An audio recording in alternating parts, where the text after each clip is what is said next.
Кыргыз тили Кыргыз Республикасынын негизги калкынын кыргыз улутунун тили. Эне тилибизди сүйүү ар бир атуулдун адамдык парызы.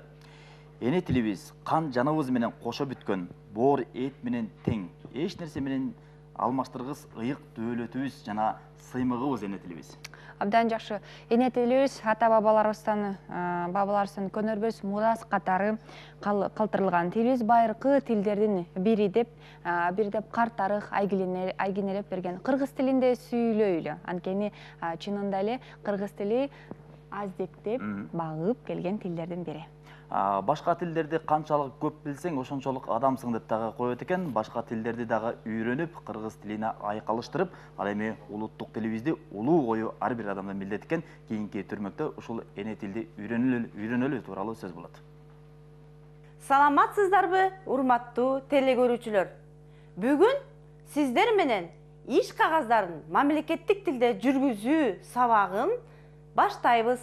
Кыргыз Республикасында иш кагаздарын мамлекеттик тилде жүргүзүү Кыргыз Республикасынын номер 517 токтому менен бекитилген типтүү нускаманын негизинде жүргүзүлөт.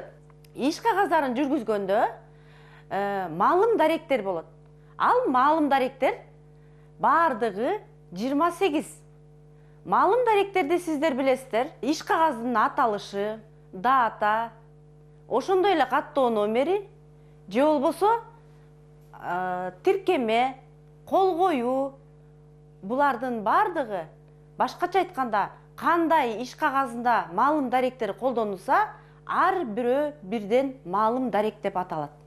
Биздин дайыма кат алышып жүргөн мекемелерде колдонулган фирмалык бланкта жайгаштырылган герб жөнүндө болот. Мисалы, Кыргыз Республикасынын мамлекеттик герби бланкка Кыргыз Республикасынын символдору жөнүндө Кыргыз Республикасынын мамлекеттик мыйзамына ылайык жайгаштырылат.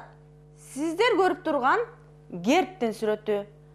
Биз фирмалык бланкта гербти эки түсүн колдонсок жол берилет. Биринчиси түстүү варианты бул көк түскө жол берилет. Экинчиси ак жана кара түскө жол берилет. Ошондой эле ар бир мекеменин өзүнө тийиштүү эмблемасы болот. Ал эмблема фирмалык бланктагы герб менен чогуу колдонулбайт.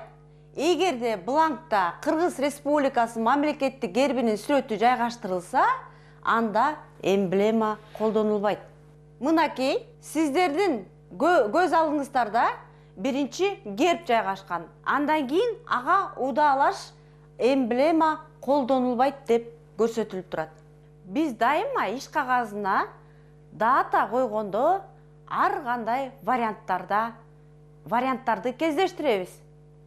Биринчиси санап чыксаңыздар 7 сандан турат. Экинчи вариант ошол эле 8 сан, бирок жыл деп жазылган. Үчүнчүсү 6 сандан турат. Демек, бул 3 вариант тең жараксыз деп көрсөтүлгөн. Бизге бул күн типтүү нускамага ылайык иш кагаздарына дата коюунун 2 варианты гана колдонулат. Биринчи варианты санап көрсөңүздөр 8 сандан турат. Бирок көңүл бурчу нерсе ар бир сандан кийин чекит, ошондой эле жылдан кийин чекит да, жылда деп да жазылбайт. Экинчи вариант сөздүк ыкмасы колдонулат. Сөздүк ыкмасында датадан кийин жылдын астына үтүр белгиси коюлбайт жана жылдан кийин чекит коюлбайт. Жакшылап көңүл бөлүп карап алсаңыздар болот. Иш кагаздарын жүргүзүү боюнча биринчи сабагыбызды аягына чыктык. Келеркиде экинчи сабактан жолугушканча саламатта болуңуздар.